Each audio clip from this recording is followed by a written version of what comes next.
उपासक की अंतर्दृष्टि कब आती है? सेवा, स्वाध्याय, सुमिरन, सत्संग, फिर अंतर्दृष्टि समाधि।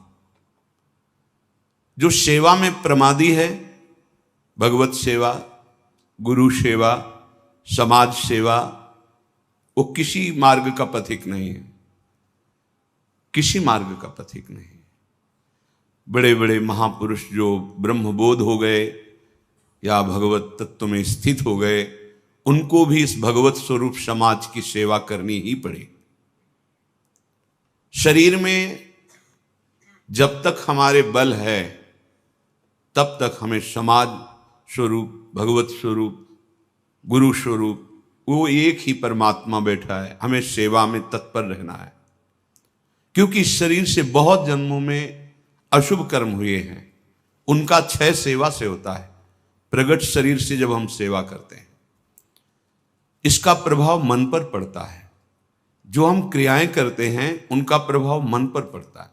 यदि अशुभ क्रियाएं हैं तो मन गंदा संकल्प करने वाला मलिन होता चला जाएगा। शुभ क्रियाएं हैं तो थोड़ा पवित्र होता जाए। लेकिन आपकी शुभ अशुभ दोनों से परे क्रियाएं भगवत स्वरूप, तो आपका मन भगवत स्वरूप हो जाएगा। तब अंतर्दृष्टि खुलती है, एक एक इंद्रिय परम पावन हो जाती है। ये 7 बातें पूज्य श्री राधा बाबा आदेश कर रहे हैं, अंतर्दृष्टि खोलने के लिए है। साधक प्राणों की बाजी लगा करके भी इनका कभी उल्लंघन न करे तो 4 अनर्थों का अपने आप नाश हो जाता है। आगे वर्णन आएगा। प्रेम ही अंतर्दृष्टि है। प्रेम नेत्र, हरिवंश नेत्र, हिय के नयन निहार, अंतर्दृष्टि, ये एक ही शब्द के बहुत से पर्यायवाची हैं। प्रेम नेत्र कह रहे प्रेम न बाड़ी नीपजे, प्रेम न हाट बिकाए, राजा परजा जेहि रुचे, शीस दे ले जाए। समझो, प्रेम ये बाजारू वस्तु नहीं कि खरीद लोगे पैसा देके। प्रेम ये ऐसा नहीं कि खेती बाड़ी है आप मेहनत करके इसे उपजा लोगे, नहीं। बोले चाहे राजा हो या प्रजा हो, जिसे भी प्रेम चाहिए शीस दे ले जाए। नारायण अति कठिन है हरि मिलन की बाट, या में पग पीछे धरे, प्रथम शीस दे काट। प्रथम शीस दे काट, शीस दे ले जाए, इसका क्या भाव होता है? अहम का समर्पण, बिका हुआ मैं हूं, मेरी कोई इच्छा नहीं, मेरी कोई चाह नहीं, अब जो ही कहें करें हम सोई, और जैसा वो करते जोई जोई प्यारो करे, सोई मुझे भावे। बात हो गई। प्रेम नेत्र खुलने का अधिकारी हो गया। ये अहम ही तो नचा रहा है।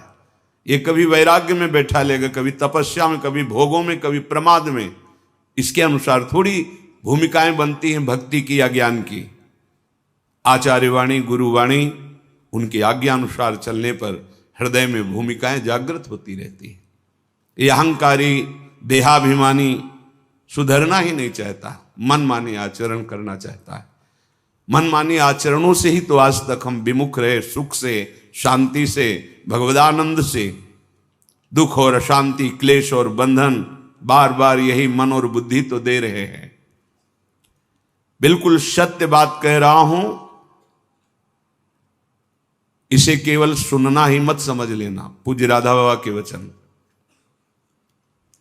ये 7 आए बिना तुम चाहे प्रेम के प्रवचन कर लो, चाहे सुन लो, प्रेम तुम्हारे हृदय में जागृत नहीं होगा, अंतर्दृष्टि नहीं खुलेगी। श्रीपाद कह रहे अंतर्दृष्टि पश्य वृंदावनस्य, अंतर्दृष्टि से वृंदावन का दर्शन होता है। हमारी देखो बाहर नेत्र तो हैं पर त्रिगुणात्मिका माया के हैं। स्त्री दिखाई देती, पुरुष दिखाई देता है, जड़ दिखाई देता है, चैतन्य दिखाई देता है, अच्छा दिखाई देता है, बुरा दिखाई, ये कुछ नहीं। यहां सब चिदानंद वपु, प्रियाजू की सहचरियां और दिव्य एक पत्ते की कांति के बराबर भी महामहिम वैकुंठ नहीं है। ये वृंदावन है। वृंदावन द्युति पत्र की उपमा को कछु नाही, कोटि कोटि बैकुंठ हो तेईसम कहे न जाए। क्यों कि एक एक पत्ते और फूल में मेरी लाडली जू का प्रतिबिंब पड़ता है। पत्र प्रसून बीच प्रतिबिंब ही नख सिख प्रिया जनावे। कहां बैकुंठ में वो सुख तो सखाओं को भी अच्छा नहीं लगा बैकुंठ का। फिर नित्य प्रिया प्रीतम के अंग सेवी सहचरी भाव अलग। तो वृंदावन अंतर्दृष्टि पश्य। जब तक भगवत साक्षात्कार नहीं हो जाता तब तक बहुत सावधान। इसके बाद सावधान रहने की जरूरत ही नहीं। जैसे मन सच्चिदानंद प्रभु का स्पर्श करेगा फिर इसको विषय सेवन की स्मृति ही नहीं रह जाती। उसे उपरती अवस्था कहते हैं। एक होती त्याग अवस्था, ये साधक करता है, विषयों के प्रति आकर्षण है पर भोगूंगा नहीं क्योंकि मुझे भगवत प्राप्ति करनी है।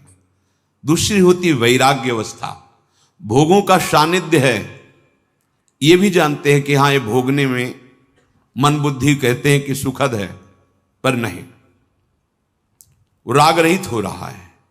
और एक स्थिति आती है कि भोग सामग्री सानिध्य है, ये भोगने वाली चीज इसकी स्मृति खत्म। जैसे विष्ठा देख करके भोगने की खाने की इच्छा नहीं होगी, वमन देखकर खाने की इच्छा नहीं होगी। मलवत वमनवत विश्ववत ऐसे यहां से लेके ब्रह्मलोक तक के भोगों का उसे त्याग हो जाता है, जिसे उपरति कहते हैं।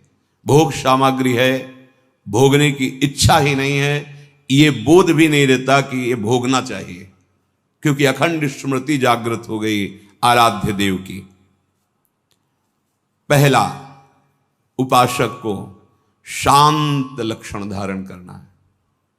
काम आ रहा है, क्रोध आ रहा है, कोई गाली दे रहा है, विक्षेप हो रहा है, प्रतिकूलता आ रही, अपमान अनुकूलता आ रही, सम्मान। शांत का मतलब ना हर्ष न शोक, गंभीर, अंदर से गंभीर शांत। पहला लक्षण अंतर्दृष्टि खोलने के लिए सिद्धांत में भी वर्णन शांति, रव्यर्थ कालत्वम विरक्तिर्मान शून्यता। शांति, अपने प्रति कोई बार बार अपराध कर रहा है, शांत।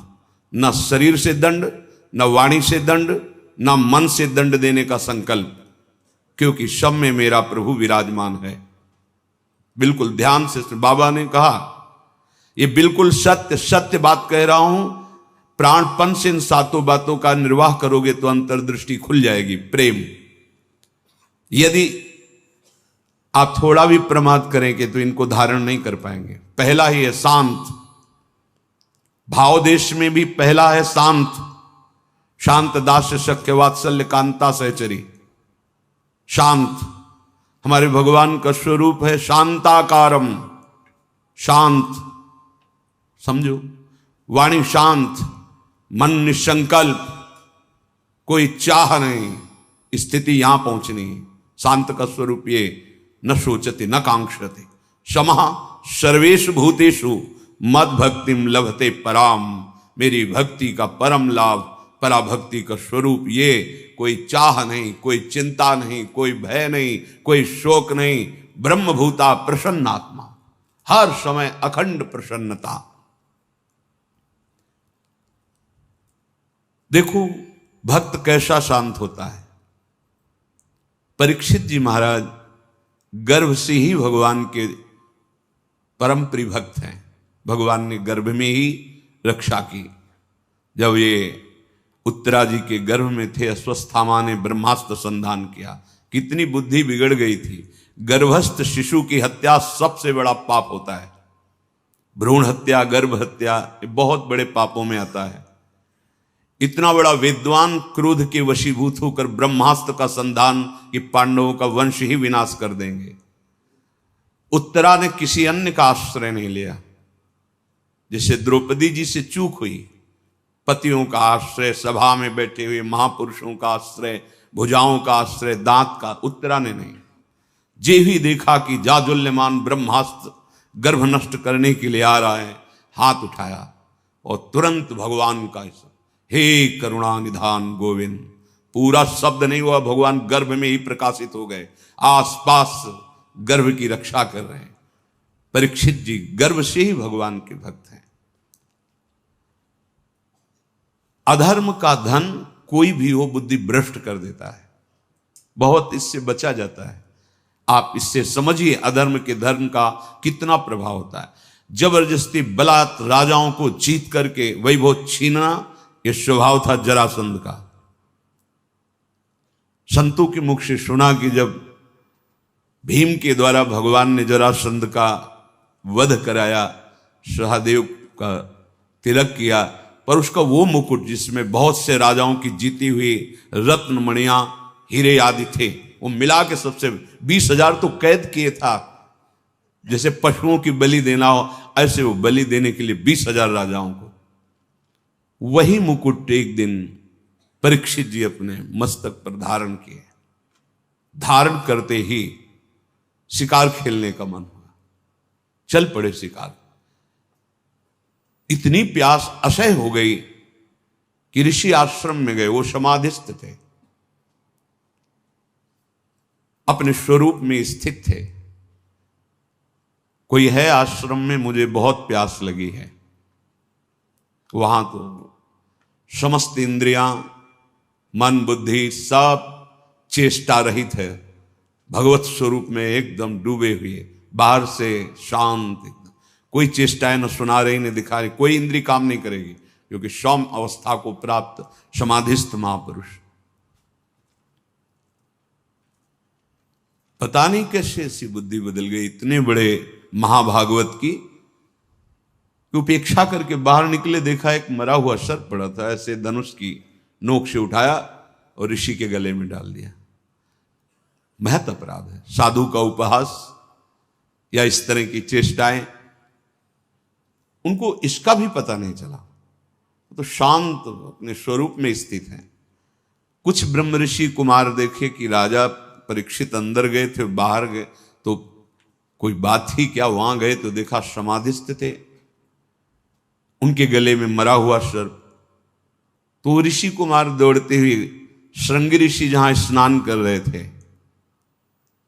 वहां गए और कहा, राजा परीक्षित ने बड़ा उपहास किया आपके पिताश्री का, एक मरा हुआ सर्प गले में डाल दिया। इतनी बड़ी सामर्थ्य कैसे कि समाधिस्थ मेरे पिता का अपमान। तो क्या उन्होंने समझ लिया कि राजाओं के पास ही बल होता है, ब्रह्म ऋषियों के पास बल नहीं होता?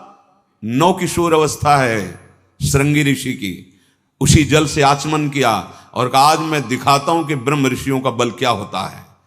इसने मरा हुआ सर्प मेरे पिता के गले में डालकर एक ब्रह्म ऋषि का अपमान किया। मैं शाप देता हूं, आज के 7वें दिन तक्षक सर्प इसे डसेगा और कोई त्रिभुवन में नहीं बचा पाएगा। ऐसा ही हुआ और दौड़ करके आए और पिता के गले में लग गए। जब वो बहुत देर लिपट के रोए से तो धीरे धीरे वृत्ति बाहर आई। क्या हुआ, क्यों रो रहे हो? उनका ये परीक्षित आए हुए थे और आपके गले में मरा हुआ सर्प डाला, आपका अपमान किया। नहीं नहीं, देखो इसमें क्या अपमान होता है?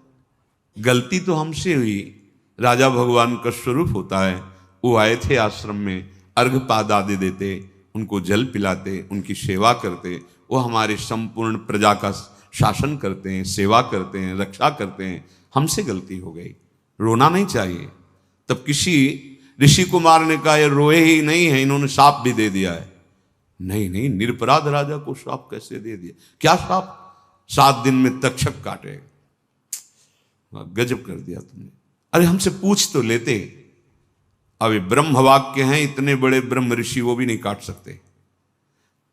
अपने शिष्यों को भेजा जाओ और परीक्षित को सूचना दे दो, कोई उपाय कर लो अपने परम कल्याण का।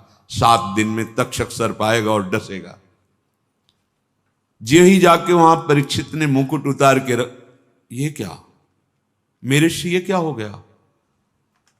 मुझे दंड मिलना चाहिए। बहुत पश्चाताप करें, ऐसा उपहास कैसे कर दिया, ऐसा अपराध कैसे कर दिया। इतने में वो शिष्य पहुंचे और कहा महाराज आपने जो गले में सर्प डाला, बालक होने के कारण श्रृंगी ऋषि ने आपको शाप दे दिया है। निश्चित आपको 7वें दिन महाभयंकर विषधारी तक्षक आएगा और डसेगा, आपको कोई नहीं बचा सकता। आप उपाय कर लीजिए भगवत प्राप्ति का। बहुत हृदय शीतल हुआ। वर्णन है। एकदम हृदय में शीतलता हुई, प्राश्चित हो गया। तत्काल सर्वस्व का त्याग, सम्राट पद पर जन्मेजय का तिलक और गंगा के किनारे का। 7 दिन तक भगवान शुकदेव जी के द्वारा गाई हुई भगवत चर्चा श्रवण की और बीच में प्रार्थना की थी कि भगवान आप चिंता मत कीजिए, ये भूख और प्यास मुझे अब परास्त नहीं कर सकती। जिस प्यास से पीड़ित होकर के हमने गले में सर्प डाला था, आज उसी प्यास को मैं पराजित कर रहा हूं आपके श्रीमुख से सुने हुए भगवत वचन। विचार करो, इतने बड़ा श्राप सुनने के बाद उनके हृदय में कोई शोक नहीं, शांत हृदय। 7 दिन कुछ खा पी नहीं रहे, शांत हृदय। भक्त का हृदय शांत होता है।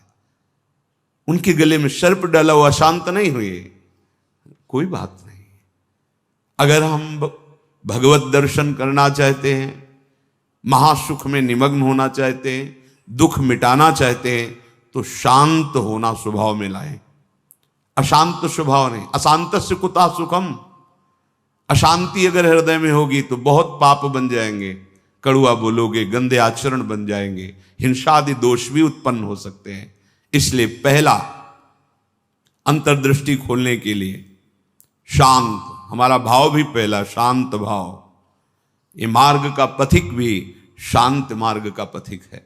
शांत शब्द को पकड़ो, अशांति अंदर से है दबा लो। नाम जब कर रहे हो ये सब मिट जाएगी। बाहर से तुम्हें पहले शांति लानी, बाहर की क्रियाओं में किसी भी तरह से किसी द्वंद्व में तुम्हें अशांत नहीं होना है। वो तभी हो सकता है जब आप लक्ष्य बना लियो भगवत प्राप्ति, तभी सह सकते हो, कोई बात नहीं। भगवान इसकी बुद्धि में बैठ करके हमारे को सहनशीलता सिखा रहे हैं, इसीलिए निंदा कर रहा है, अपमान कर रहा है, अवहेलना कर रहा है। भगवान के द्वारा प्रेरित है या कोई कर्म हमारा क्षय हो रहा है, शांत। दूसरा है आराध्य देव के भजन के सिवा कोई भी एक क्षण व्यर्थ न जाने पावे। अव्यर्थ कालत्वम, कबहू काल वृथा नहीं जाए। सेवक जी महाराज पकड़ो, अंतर्दृष्टि प्राप्त महापुरुष ही जीवन मुक्त कहा जाता है। पकड़ो, कोई भी क्षण भजन के बिना ना जाए। शरीर से सेवा हो रही और अंदर ही अंदर नाम जब चल रहा है, प्रभु के लीला रस से भरे हुए पद गुनगुना। कितना सहज सरल भगवदानंद प्रदान करने का हमें साधन मिल गया गुरु कृपा से। सेवक शरण सदा रहे, अनत नहीं विश्राम। कह वाणी हरिवंश की, कह हरिवंश ही नाम। या तो नाम मंत्र चल रहा है और या वाणी जी गुनगुना रहे हैं, एक क्षण भी न जाए। देखो, प्रयास करो। गुरु कृपा बल में ऐसी सामर्थ्य, अहंकार में नहीं। एक क्षण भी भजन के बिना ना जाए, अंतर्दृष्टि तभी खुलेगी। तीसरा, ये विश्वास कर लो, संसार के किसी भी भोग में सुख नहीं है। कभी तुम्हें तृप्ति नहीं मिल सकती, क्योंकि है ही नहीं। ये भूत के लड्डू हैं, चाहे जितना खा लो पेट नहीं भरेगा, और ना खाओ तो ललचाते रहो। इसलिए तुम्हारा ललचाना ना हो, नाम जप करो। ये विश्वास करो महापुरुषों के वचनों से, भोगों में सुख नहीं है। कितना भोगोगे? महाराज ययाति ने अपने शरीर से तो यौवन अवस्था का भोग किया ही, अपने पुत्र की यौवन अवस्था लेकर फिर भी तृप्ति नहीं हुई। तब उन्होंने कहा, संपूर्ण संसार के सब भोग भगवत विमुख व्यक्ति एक को दे दिए जाएं तो भी वो तृप्त नहीं हो सकता, क्योंकि नहीं है। कल किसी ने प्रश्न किया था, ऐसा ऐसा हमने सैकड़ों ऐसा ऐसा सब किया, तो हमने कहा ईमानदारी से बताना, वृंदावन में बैठे हो, क्या तुम्हारी तृप्ति हुई, क्या सुख हुआ? तो चिल्ला के रो के बोला, नहीं, नहीं होगी। विनिश्चितम बदामि तेन अन्यथा वचांस। गोस्वामी जी के, मैं झूठ नहीं बोल रहा, सत्य कह रहा हूं। हरिम भजन्ति, बिना भजन के तुम्हारे इंद्रियां, तुम्हारा मन, तुम्हारा हृदय शीतल हो ही नहीं सकता, विश्राम पा ही नहीं सकता। ये जलाती रहेंगी कामनाएं, तृष्णा, वासनाएं। इसलिए पहले समझ लो, गुरुजनों के वचन मान लेने से निकल जाओगे। अगर अनुभव करने की चले भोग राज्य में, तो आज तक कोई ऐसा नहीं हुआ कि स्वयं लौट पाया हो। हमारी आपकी तो बात जाने दो, बड़े बड़े महापुरुषों में। एक उदाहरण, आद्य गुरु भगवान शंकराचार्य जी नवीन किशोर अवस्था में ही पूरे विश्व को अपने प्रकांड ज्ञान के द्वारा परास्त कर दिया। जब तीर्थराज प्रयाग पहुंचे, पूरे सन्यासियों का साथ में दल होता, मंडली होती, आगे भगवान शंकर साक्षात शंकराचार्यम, शंकरम शंकराचार्यम, ज्ञान का विशुद्ध स्वरूप, तेजों में दृष्टि पड़ते ही चरणों में झुक जाए, ऐसा तेज। मंडन मिश्र नाम के एक बड़े विद्वान थे। भगवान शंकराचार्य जी ने उनसे कहा, सत्य को स्वीकार करो या तर्क। उन्होंने तर्क स्वीकार किया, पर ज्ञान समुद्र भगवान शंकर से कौन जीत सकता है, परास्त कर दिया। उनकी पत्नी बहुत विवेकवान बुद्धिमान थी, आई और प्रणाम किया और कहा, प्रभु आप संपूर्ण विजय अभी नहीं प्राप्त किए, अर्धांग तो अभी बचा हुआ मैं भी हूं, मेरे प्रश्न का उत्तर दे दो, तब हम दोनों परास्त माने जाएंगे। अभी तो आधे अंग को परास्त किया, आधा मैं हूं। बात सत्य है। बोलो, रति में स्त्री को सुख मिलता है या पुरुष को प्रधान सुख? अधिक सुख किसको मिलता है? बहुत प्रवीण थी, जानती थी, बाल योगी है, अनुभव शून्य। अगर ये कुछ बोलते हैं तो आपका अनुभव है ऐसा? क्योंकि सत्य विषय का तो अनुभव है, असत चेष्टाएं तो की ही नहीं, तो कैसे इनको अनुभव होगा? तो चुप हो जाएंगे। पूछा, मुस्कुरा दिए भगवान शंकराचार्य, समय चाहिए इसके लिए। हाँ देती हूं। एकांत हुए अपने सब संतों को लेकर और गुफा में कहा कि मैं शरीर छोड़ रहा हूं, ये सन्यासी शरीर है, महायोगी थे, मैं इसका अनुभव करके उसको बताऊंगा। आप हमारे शरीर को गुप्त रखना और ऐसी ऐसी पद्धति से सुरक्षित रखना, प्रकाशित ना होने पावे कि यह शरीर यहां है। ध्यान के द्वारा देखा कि एक राजा का शरीर छूटा है, अपना शरीर छोड़ा और वहां सौ रख करके विलाप हो रहा था। अचानक हरकत आ गई शरीर में, प्रवेश कर गए आद्य गुरु भगवान शंकराचार्य। इसके पहले अपने शिष्यों को बता गए थे, मैं वहां उस शरीर में प्रवेश कर रहा हूं और भगवान हरि की माया बड़ी प्रचंड है, कहीं ऐसा ना हो कि उस वैभव सुख में राजी हो जाए। तो एक मोह मुद्गल स्तोत्र की रचना करके दे दी थी, ये आके सभा में सुनाना तो ये सब ठीक हो जाएगा। आद्य गुरु भगवान शंकराचार्य ज्ञान समुद्र, वो कह रहे हैं कि कहीं ऐसे वैभव में, राज वैभव में बुद्धि राजी ना हो जाए, इसलिए मोह मुद्गल स्तोत्र, भज गोविंदम गोविंदम भज मूढ़मते, पूरा स्तोत्र है, ये सुनाना के राज दरबार में। जो ही हरकत हुई शरीर में, तो अब तो महान खुशी, नहीं राजा जीवित हो गए, बड़ा आनंद उत्सव मनाया गया। अब शरीर तो राजा का, लेकिन अंदर योगी, महायोगी, लौकिक चेष्टाओं का बिल्कुल ज्ञान नहीं। रानी बहुत बुद्धिमान थी, समझ गई कि राजा तो पधार गए हैं, इनके शरीर में किसी योगी का आवेश हुआ है। कोई योगी तो क्या, हमारे राजा ही तो है ना। उसने गुप्तचरों को आदेश किया, कहीं भी किसी योगी का शरीर दिखाई दे तो उसको तत्काल नष्ट कर दिया जाए। पहले ही भगवान शंकराचार्य जी ने गुप्त रख लिया था, बता दिया था सुरक्षित रखना। सारी चेष्टाएं उनको सिखाई रानी ने। वास्तविक काफी समय हो गया, शिष्य इंतजार करते रहे, भगवान शंकराचार्य जी वापस ही नहीं हुए। ये मोह मुद्गल स्तोत्र जाके कहा तो बस गा करके वो बाहर निकले। भगवान शंकराचार्य जी अंतर्धान, तो राजा का शरीर फिर ऐसे वाकई फिर बताया। तो भोगों में और योग में दोनों के अनुभव करके बड़े बड़े महापुरुषों ने देखा, केवल भ्रम, कहीं कोई सुख नहीं। हम महापुरुषों के वचनों को माने, अनुभव करने के लिए ना चले।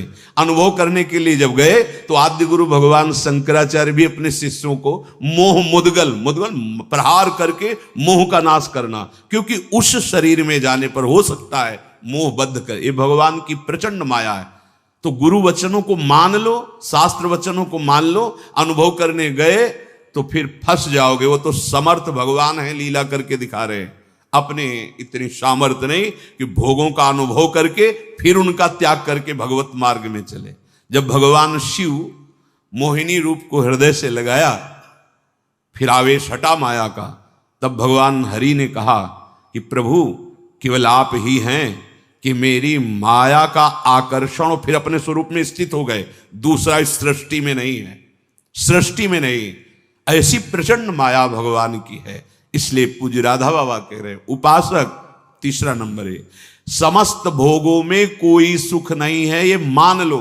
केवल शरीर यात्रा के लिए या अपनी धर्म पूर्ति के लिए आप गृहस्थ में हैं, तो धर्म पूर्ति के लिए, संतानोत्पत्ति के लिए वो आज्ञा शास्त्र की है, वो निष्पाप क्रिया है, वो आपको आगे बढ़ाएगी। भगवत मार्ग के पथिक को जितने से काम चल जाए कम से कम, उतना शास्त्र सम्मत भोगों को स्वीकार करके आराधना में बढ़ना है। शास्त्र सम्मत, तस्मात् शास्त्रम प्रमाणम ते। पहली बात तो भोगों में सुख है ही नहीं, ये बैठा लो। जितने से प्राण पोषण उतना अन्न डाल लिया, जितने से शरीर ढक जाए उतना वस्त्र धारण कर लिया। निरंतर निरंतर शांत और निरंतर, एक क्षण का अंतर न पड़े ऐसा भजन, और भोगों में सुख बिल्कुल नहीं है ऐसा। जैसे कोई दुर्गंध युक्त स्थान हो तो हम नाक बंद करके चलेंगे क्योंकि बड़ी दुर्गंध है। कोई मल बमन आदि पड़ा हो तो उस पर दृष्टि नहीं डालेंगे। ऐसे भगवत मार्ग में चलने वाले पथिक की दृष्टि बड़े से बड़े आकर्षणकारी भोगों के प्रति होती है, ध्यान रखना। रमा विलास राम अनुरागी तजत बमन जिम जन बड़भाग, वो देखेगा भी नहीं। ऐसे अगर आप किसी भी दृश्य को प्रियता से देखते हैं मोबाइल में, या ऐसे छुप के देख रहे हैं, भाई सामने तो देख नहीं सकते, तो किसी ऐसी जगह खड़े जहां से शरीरों का आकर्षण देख रहे हैं, अपने आप का नाश कर रहे हैं, वो संस्कार बन रहे, तुम्हें गिराएंगे, यहां नहीं तो कहीं गिरा देंगे, आज नहीं तो कल गिरा देंगे। बहुत सावधान। ये तीसरा है, किसी भी भोगाकर्षण से हम प्रभावित ना हो। जब दूसरा चलेगा तो तीसरा ही आ जाएगा। निरंतर भजन और ये सावधानी, निश्चित निश्चित। हमें अच्छा लगा जब उससे पूछा, वो खुद वर्णन कर रहा था ऐसा ऐसा ऐसा। हम कहा क्यों गंदी बातें सुने, पर इसलिए कि इससे लाखों लोगों का भाव शुद्ध हो सकता है। उससे पूछा तुम्हें क्या मिला, सुख मिला? तो उसने कहा नहीं, और रो पड़ा चिल्ला के। बस मान लो ये बात, इन गंदे चेष्टाओं में कभी सुख नहीं, कहीं सुख नहीं। केवल तुम मृत्यु का वर्ण कर रहे हो, अपनी जीवन को नष्ट कर रहे हो। शास्त्र सम्मत भोग वैराग्य प्रदान करके मोक्ष प्रदान करते हैं, धर्म अर्थ काम मोक्ष। अगर आप मनमानी आचरण करेंगे, मनोरंजन करेंगे, तो आप कोई भी हो, कहीं भी हो, नष्ट हो जाएंगे। ये संत महापुरुष जन, इनकी वाणी एक जैसे मां दुलार करके डांटती है, ऐसे अनंत दुलार लेकर आपसे कह रहे हैं। आपकी निंदा करना उद्देश्य थोड़ी है, आपको अवगुणी साबित करना उद्देश्य नहीं, आपके हृदय को चोट पहुंचाना उद्देश्य नहीं, पर आपके हृदय को महान बनाना और दुर्गुणों से, दुर्विचारों से, दुष्कर्मों से मुक्त करा के महासुख में निमग्न करना, इस संतों की वाणी का पावर है, ये उसकी सामर्थ्य है। आप उससे कटु वचन न माने, उपहास या अवहेलना न माने।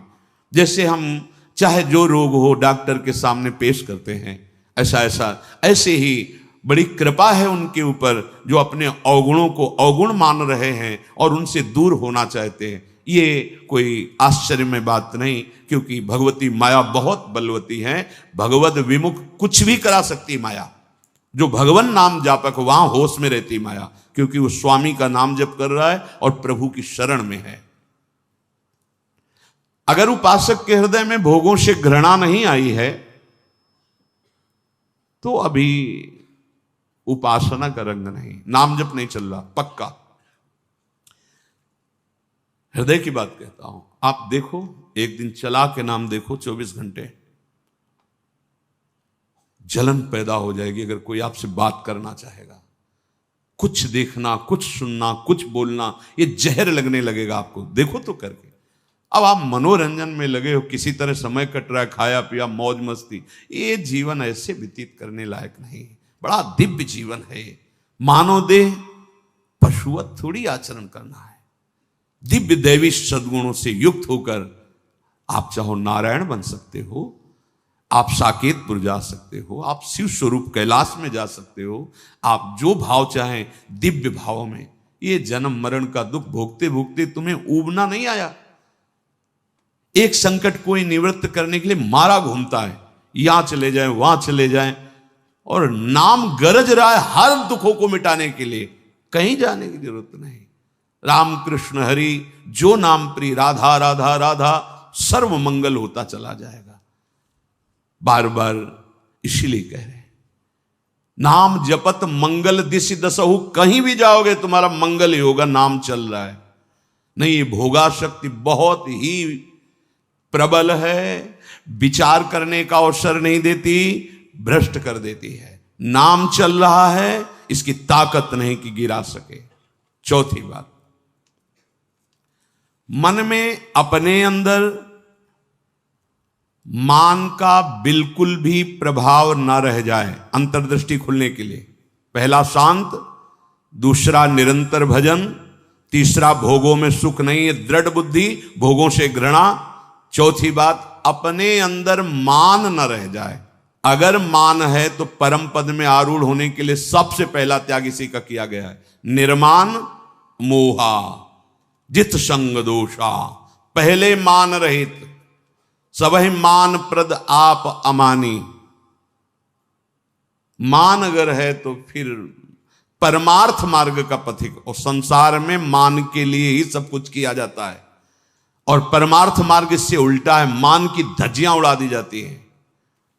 सम्मानम कलयाति घोर गरलम, ये घोर हलाहल विष है। अगर अध्यात्म की ऊंचाई पर चढ़ना है तो सम्मान की धज्जियां उड़ा दे, अंदर से कभी स्वीकार न करे, सबके चरणों में नमन करे।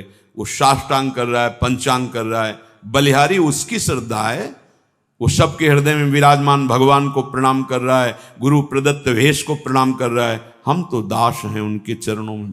सम्मान स्वीकार करना, ऐसा अधिकार केवल भगवान को या भगवत प्राप्त महापुरुष को ये अधिकार है अपने जैसे दासों का। बस कोई प्रणाम करे तो नम्र होके प्रणाम।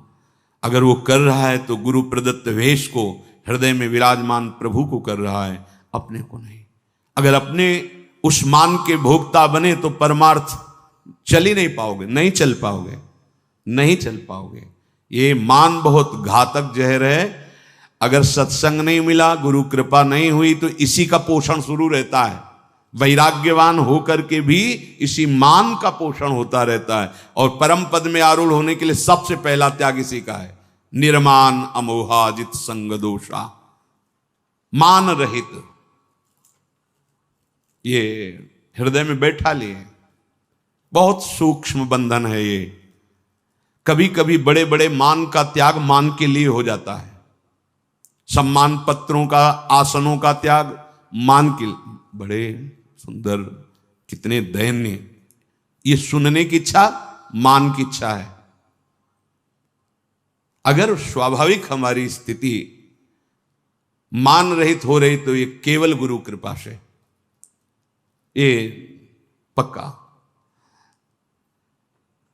ठाकुर जी भी हृदय में बैठे हैं, कभी डांट नहीं लगाई, हृदय में ही तो है।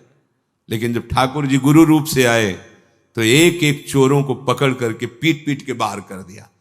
अहंकार, मान, मद, काम, क्रोध, लोभ, मोह, मद, मत्सर, ये सब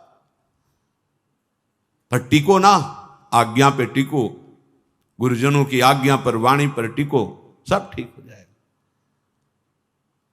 ये जिम्मेवारी प्रभु की बन जाती है। योगक्षेमम वहाम्यहम, अप्राप्त को प्राप्ति कराना और प्राप्त की रक्षा करना। आप अनन्यश्चिंतयन्तो माम, अनन्य होकर केवल चिंतन करो, संभाल लेंगे। मान को स्वीकार मत करो,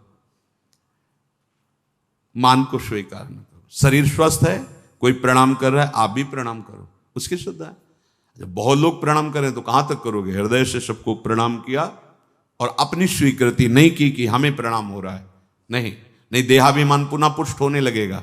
बहुत सूक्ष्म है। जहां हमारा मन प्रपंच में फंसने लगे, जहां हमारा मन संसार की मान्यताओं को स्वीकार करने लगे, नहीं, ये जीवन केवल भगवत प्राप्ति। मन की बिल्कुल एक दृष्टि रखो मन पर, इसकी एक एक वृत्ति की जांच करनी है। वो स्वाभाविक स्फुरित जो हो रहा है उसका विकारात्मक स्वरूप, शासन उस पर, प्रश्न उत्तर उससे करो। हम लोग क्या करते हैं? गुरुजनों से प्रश्न उत्तर करके तर्क रखते हैं। तर्क रखो मन के ऊपर। क्यों? बहुत बार तो तेरी सलाह मान ली, दुर्गति ही हुई है, अब तुझको मेरी सलाह माननी होगी, जो मैंने संतों से सुना है, जो मैंने शास्त्रों से पढ़ा है, उस पर तर्क रखो। नहीं, मन के तो बोलते ही दस्तखत कर दिए और शास्त्र सम्मत गुरुजनों की वाणी पर क्यों में हो, ऐसा क्यों, वैसा क्यों। चौथा है आपके मन के अंदर मान का बिल्कुल न रह जाना। अमानिना मान देना, स्वयं अमानी, दूसरों को मान देना। महाराज भर्तृहरि जी जब भोगों से वैराग्य की वृत्ति जागृत की, कुछ नहीं, पिंगला का दृश्य देख करके घोर वैराग्य युक्त भगवान शंकर की आराधना, समय पर देवाधिदेव महादेव प्रसन्न हुए और कहा क्या इच्छा करते हो, वरदान मांगो। तो भर्तृहरि जी ने यही वरदान मांगा था, प्रभु कभी सम्मान से मुझे भिक्षा भी ना मिले, तिरस्कृत होकर भिक्षा पाऊं, कभी सम्मान से, मान से नहीं। ये क्यों? जहां मान जागृत हुआ फिर देहाभिमान, क्योंकि चक्रवर्ती सम्राट रहे ना, तो यही मांगा कि मान रहित हमारी स्थिति रहे, अर्थात भिक्षा भी मुझे कभी सम्मान से न मिले प्रभु। और महापुरुषों के वचन, जिस गली में भिक्षा मांगने गए आपका तिरस्कार हुआ, अपमान हुआ, अवहेलना हुई, उस गली में जरूर जाना चाहिए। लेकिन उस गली को पहचान लेंगे, जाएंगे नहीं। और आओ बाबा राधे श्याम, बैठो कुर्सी में बैठो, एक गरम गरम बनाओ, वहां जरूर जाएंगे। नहीं, वहां मत जाइए। दरवाजे के बाहर से भिक्षा का अधिकार है, अंदर बैठना, कुर्सी में जाके बैठना, बात करना, हंसना, ये आप अपने लिए वो बीज बो रहे हैं जो परमार्थ को नष्ट कर देगा। गुरुजनों का आदेश है, भिक्षान्न केवल गेट के बाहर से, राधे श्याम 2-3 आवाज लगाई, अगर कोई ग्रह निकला भिक्षाम दे, ली रोटी चल, नहीं बस 1 2 3 आवाज लगाई, बाहर मिला मिला, नहीं मिला भूख पा लिया। तब भगवान अधीन होते हैं ऐसे भक्तों के। मन में मान का बिल्कुल न रह जाए आदर, बिल्कुल। 5वां, दिन रात में प्रतिपल ये भरोसा दृढ़ हो जाए भगवान हमारे साथ हैं।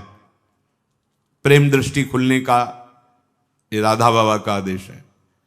रात दिन तुम्हारे अंदर ये भरोसा हो जाए कि दिखाई तो नहीं दे रहे, भगवान है निश्चित हमारे पास। हमारी वाणी जी कहती है, नाम वाणी जहां श्याम श्यामा तहां। नाम चल रहा है तो तुम्हें दिखाई देंगे आगे चलकर, अभी पहले पाप नष्ट होने दो, अनर्थ की निवृत्ति होने दो, फिर देख लेना। पर तुम्हें ये विश्वास करना है आज सुन के, हर समय भगवान हमारे पास हैं, हमारे आराध्य देव हमारे पास हैं, हमारे पास हैं और निश्चित वो मुझे मिलेंगे। 5वां है, निश्चित मुझे मिलेंगे, वो हमारे आसपास ही हैं, वो हमें देख रहे हैं। विश्वास करो, हमारे आराध्य देव आसपास हैं, मुझे देख रहे हैं और मैं उन्हें जरूर देखूंगा, अर्थात निश्चित भगवत साक्षात्कार होगा। 6, माला संख्या पूरी करने वाली यहां बात नहीं है, वो तो प्रारंभ की होती है। यहां बात है कि प्राण छूट जा सकते हैं लेकिन भजन नहीं छूट सकता, ऐसी दृढ़ता पूर्वक भजन। दूसरा था निरंतर भजन, अब इसमें दृढ़ता पूर्वक भजन। दृढ़ता इसलिए 6 नंबर मानो उसी की व्याख्या का रखा है। कोई प्रलोभन आ सकता है जो आपके भजन को रोक सके, क्योंकि माया बहुत बलवती है। कोई वासना दबी होगी, वही वासना का सारा भोग सामग्री फ्री, एकांत भोगो इसको, क्योंकि आप बहुत ऊंचाई पर चढ़ने जा रहे हो, भोगो इनको। लेकिन भगवत साक्षात्कार करने वाला किसी प्रलोभन में प्रभु देखो, त्रिभुवन की राज्य लक्ष्मी देने पर भी आधे पल के लिए, याद हो गया होगा आपको, सैकड़ों बार कहा है, आधे पल के लिए भी अपने प्रभु का विस्मरण नहीं। इसे दृढ़ता कहते हैं। और भयानक से भयानक पीड़ा और कष्ट होने पर भी प्रभु का विस्मरण नहीं। देखो यहां तो जरा सा कुछ विक्षेप हो गया तो भजन ही नहीं है, भजन ही नहीं है। वैसे ही भजन ने बिना विक्षेप के, फिर शारीरिक कोई पीड़ा, कोई बहादुर आदमी वही होता है जब उसके घाव लगते हैं ना रणभूमि में, तो उसको और आवेश आता है शत्रु को मारने का। ऐसे ही उपासक होता है, बुखार है, कष्ट है, पीड़ा है, नाना प्रकार के दुख हैं, उसको और आवेश आता है, पहले से भी और अधिक नाम जप। ये जीतने का मार्ग है, हारने का नहीं। जीतो, हर विषय को रौंदो, हर विक्षेप को रौंद दो नाम बल से। भजन नहीं छूट, नहीं मन लग रहा चिल्लाओ राधा राधा राधा राधा राधा। ऐसे अगर तुम मन फंसा लेगा, जान गया कि जरा सा दुख दो भजन छोड़ देगा। नहीं, बाबा कह रहे हैं ऐसा भजन, पहले तो निरंतर भजन का आदेश दिया, ऐसा भजन जिसमें इतनी दृढ़ता कि चाहे प्राण चले जाएं, संख्या वाली बात हम नहीं रह गई, चाहे प्राण छूट जाएं तो वही बात अलग। जैसे एक जगह महापुरुषों के वचन सुने थे, या तो गाढ़ नींद में हो तो तुम्हारी बात अलग, और या मृत्यु में मूर्छा में हो तो तुम्हारी बात अलग। नहीं, अगर चेतना है तो नाम नहीं छूटेगा, चेतना है तो नाम नहीं छूटने देंगे। ये थोड़े दिन तुम्हें कठिन लगता है, जहां अभ्यास हुआ मस्त हो जाओगे, देख लेना, निहाल हो जाओगे। ऐसी बातें कोई प्रयास नहीं करना पड़ेगा। जैसे पलक झपकने का प्रयास आप नहीं कर रहे, जैसे दिल धड़कने का आप प्रयास नहीं कर रहे, जैसे श्वास प्रश्वास में आप कोई प्रयास नहीं कर रहे, ऐसे। और जहां भजन शुरू हुआ तो जैसे भोजन आप करते हो पचा लीवर देता है, ऐसे नाम आप जब करो सारे दुख नष्ट कर देगा, नाम पचा देगा, सारे कर्मों को भस्म कर देगा। दृढ़ता, अभी हमारे अंदर दृढ़ता नहीं, थोड़ा सा व्यवहार, थोड़ा सा सम्मान, थोड़ी सी प्रतिकूलता, अपमान भजन छुड़वा देगा। देख लो, ऐसी दृढ़ता की प्राण निकलने की भी बात हो तो राधा राधा राधा, नाम नहीं छूट सकता। सातवां, जहां भगवान की लीलाएं हुई उनमें अत्यंत आसक्ति हो जाना। ये ब्रज 84 कोश भगवत लीला क्षेत्र है, इसमें आसक्त हो जाना। भले आप नहीं रह पा रहे हैं, लेकिन आप कहीं भी हो, आश्रय इधर हो वृंदावन, जब आपको छुट्टी मिली भागे वृंदावन। एक दिन ही सही परिक्रमा लगाई, दर्शन किया, सत्संग किया। भगवत लीला स्थलियों में आसक्ति, आसक्ति का मतलब होता है फिर और कहीं जाने की इच्छा नहीं होगी। जैसे विदेश में गया हुआ आदमी छुट्टी पाया तो अपने देश जा, तो अपने घर की बात सोचे, घर जाना है, ये हमारा घर है वृंदावन। हम भूल से माया में अनेक संबंध स्थापित करते हुए भटक रहे हैं। आ जाओ, हरि और किशोरी जो, ये ललिता विशाखादि सखियां, दिव्य वृंदावन, ये हमारा घर और ये हमारे घर के जन है। आए मिले परिवार आपने, हरि हंस कंठ लगायो, भाग बड़ो वृंदावन पायो। ये 7 बातें जब कोई धारण करता है और 4 विघ्नों से बच जाता है तो उसके हृदय में अंतर्दृष्टि प्रकाशित हो जाती है। ये 4 दुष्कृत हैं, अनर्थ, ध्यान से सुनना। ये 7 बातें स्वीकार करनी है और इन 4 बातों से बचना है। पहला है दुष्कृत जात अनर्थ।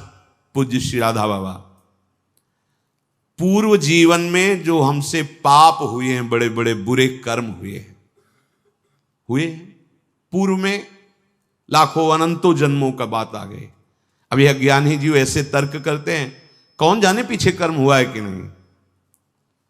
अभी नया बच्चा जो प्रकट हुआ वो किसी विद्यालय में तो नहीं गया कि शिक्षा दी गई हो, आप ऐसे करो वो भयभीत हो जाए, मतलब जानता है भय का क्षेत्र है। मां जब दुग्ध तो पीने लगता है, इसका मतलब ये पूर्वाभ्यासी है इसका, दुलार करो, ऐसे पुचकारो, वो किलौरे। इसका मतलब है, जानता है इसे प्यार कहते हैं और ये इसको प्रहार कहते हैं। वो बड़ा पुरातन है, कपड़ा नया बदला हुआ है, अभी जीव नया है। कर्म भोग जब होते हैं, कई प्रश्न करते हैं कि अभी तो 10 वर्ष का बालक था, उसने इतना बड़ा पाप क्या किया, ऐसा सा ऐसा। तुम क्या जानते हो? कपड़ा 10 वर्ष का है, लेकिन पहनने वाला बहुत पुरातन है। वो भगवान का अंश है, न जाने कितने शरीरों का त्याग करते हुए पाप कर्म किए, तो वो उसको दंड मिल रहा है। महापुरुषों के वचन, ये अज्ञानी जनों के ऐसे तर्क होते, कैसे उनको समझाए। कह रहे हैं कि जो तुमने पूर्व जीवनों में पाप कर्म किए हैं, अब तुम भजन में लग रहे हो, तुम्हारा अंतिम जन्म का निर्णय है कि मैं भगवत प्राप्त हो जाऊं, अब वहां से हिसाब फटाफट होगा। वो संस्कार मन पे आएंगे, तन पे आएंगे, शांत नाम जप बढ़ाते जाओ। जो भोग जितना, वो बहुत कम करके भोगवा रहे हैं भगवान, बहुत कम करके। अगर तुम्हें अपने सारे कर्मों का भोग भोगना पड़े तो हजारों करोड़ों जन्म बार बार लो और बार बार भोगो, तो भी निपटना मुश्किल हो जाएगा, इतना स्टॉक है। अब इसी जन्म में थोड़ा थोड़ा करके भुगा करके अपने पास बुला लेते हैं। अत्यंत कृपा है।